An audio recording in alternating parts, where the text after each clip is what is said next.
የተወደዳችሁና የተከበራችሁ የአገው ሚዲያ ተከታታዮቻችን እንደምን ሰንብታችኋል? አገው ሚዲያ ዛሬም እንደ ትናንቱ ትኩስና ታማኝ መረጃዎችን ይዘውላችሁ መጥቷል። ሰናይ ቆይታ እንዲሆንላችሁ አገው ሚዲያ መልካሙን ሁሉ ይመኛል። ለአገው ሚዲያ አዲስ ከሆናችሁ ሼር፣ ላይክ እና ሰብስክራይብ በማድረግ መረጃው ለብዙሃኑ እንዲደርስ ማድረጋችሁን እንዳዘነጉ ማለት እንወዳለን። በቀጥታ ወደ መረጃው እናልፋለን። በቅድሚያም አርዕስተ ዜናውን እነሆ። በአማራ ክልል በአዊ ብሔረሰብ አስተዳደር ዞን ከምርጫ ጋራ በተያያዘ የተለያዩ ችግሮች መኖሩ በስፋት እየተገለጸ ነው። የሻዕቢያ አመራሮች ካይሮ እንደገቡ ሲገለጽ፣ ፓኪስታን ደግሞ አሜሪካና ኢራን በድጋሚ እንዲደራደሩ ጠየቀች። ሱዳን በጦርነት ወቅት ውስጥ ሁና በየደቂቃው 3 ህጻናት ይወለዳሉ ተባለ። ቤጂንግ በሆርሙዝ ሰርጥ ላይ የሚደረግ ማንኛውንም እገዳ እንደምትቃወም አስታወቀች። ዜናው በዝርዝር። በአማራ ክልል በአዊ ብሔረሰብ አስተዳደር ዞን ከምርጫ ጋራ በተያያዘ የተለያዩ ችግሮች መኖሩ በስፋት እየተገለጸ ነው።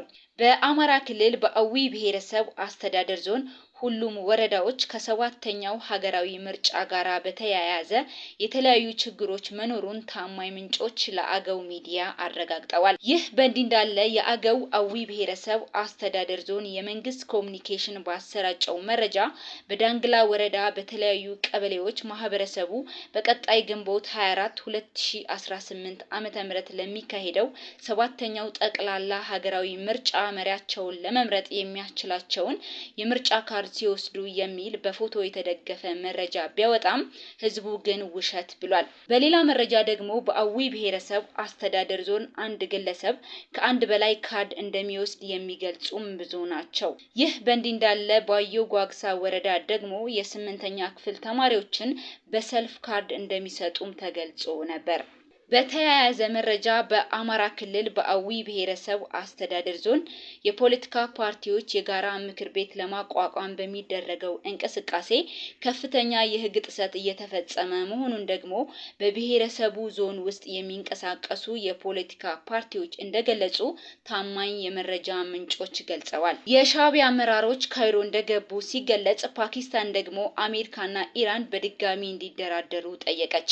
የምስራቅ አፍሪካዊቱ ሀገር ኤርትራ ፕሬዝዳንት ኢሳያስ አፈወርቂ ከፍተኛ ባለስልጣኖቻቸውን ወደ ካይሮ እንደላኩ በስፋት እየተዘገበ ሲሆን በቆይታቸውም ከግብፁ ሚኒስትሮች ጋራ ተገናኝተው ተወያይተዋል ተብሏል። የህግና የኢኮኖሚ ጉዳዮች ኃላፊ አቶ ሀጎስ ገብረህይወት እና የንግድና ኢንዱስትሪ ሚኒስትር ናሰርዲ ሳልሃን ያካተተው የከፍተኛው የኤርትራ ልኡካን ቡድን በካይሮ የ3 ቀናት ጉብኝት እያደረገ ነው።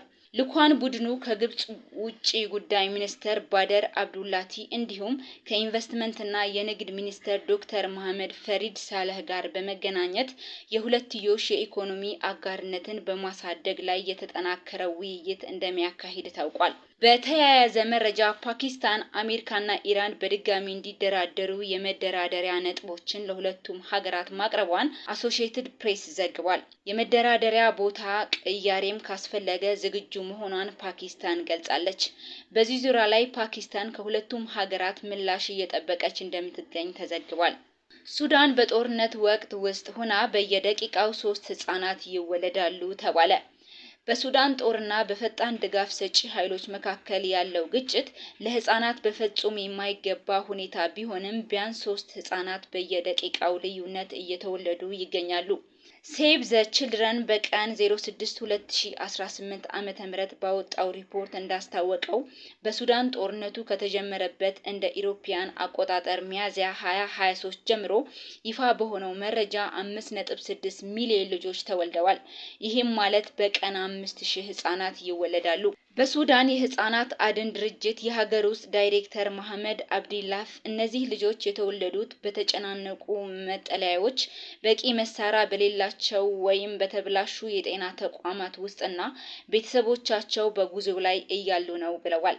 ልጆች በግጭት ውስጥ እንኳን እንክብካቤና ጥበቃ የማግኘት መብት አላቸው ሲሉ አክለዋል።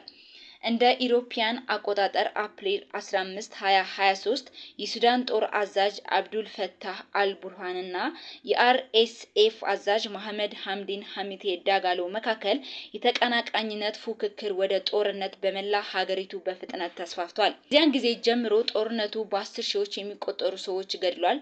ወደ 12 ሚሊዮን የሚጠጉ ሰዎች ሲፈናቀሉ በዓለም ላይ አስከፊው ሰብአዊ ቀውስ አስከትሏል። ሁለቱም ወገኖች በጦር ወንጀሎችና በሰው ልጅ ላይ በተፈጸሙ ወንጀሎች የተከሰሱ ሲሆን አርኤስኤፍ በሰፊው የዳርፉር ግዛት በተፈጸመው ጭካኔ የተሞላበት ወንጀል የተባበሩት መንግስታት ባለሙያዎች የዘር ማጥፋት መገለጫዎች ናቸው ሲሉ ተደምጠዋል። ቤጂንግ በሆርሙዝ ሰርጥ ላይ የሚደረግ ማንኛውንም እገዳ እንደምትቃወም አስታወቀች።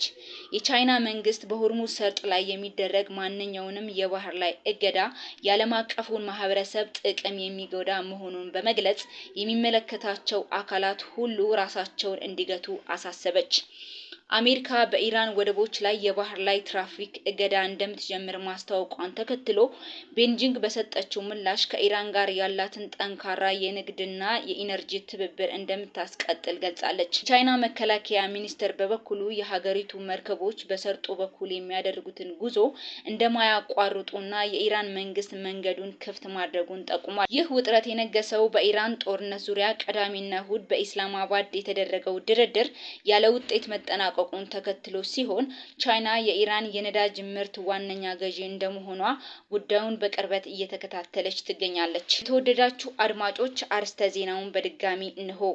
በአማራ ክልል በአዊ ብሔረሰብ አስተዳደር ዞን ከምርጫ ጋር በተያያዘ የተለያዩ ችግሮች መኖሩ በስፋት እየተገለጸ ነው። የሻዕቢያ አመራሮች ካይሮ እንደገቡ ሲገለጽ፣ ፓኪስታን ደግሞ አሜሪካና ኢራን በድጋሚ እንዲደራደሩ ጠየቀች። ሱዳን በጦርነት ወቅት ውስጥ ሆና በየደቂቃው 3 ህጻናት ይወለዳሉ ተባለ። ቤጂንግ በሆርሙዝ ሰርጥ ላይ የሚደረግ ማንኛውንም እገዳ እንደምትቃወም አስታወቀች። ይህ አገው ሚዲያ ነው። ወዳችሁ ስለምትከታተሉንና ለሌሎች እንዲደርስ ሼር ስለምታደርጉ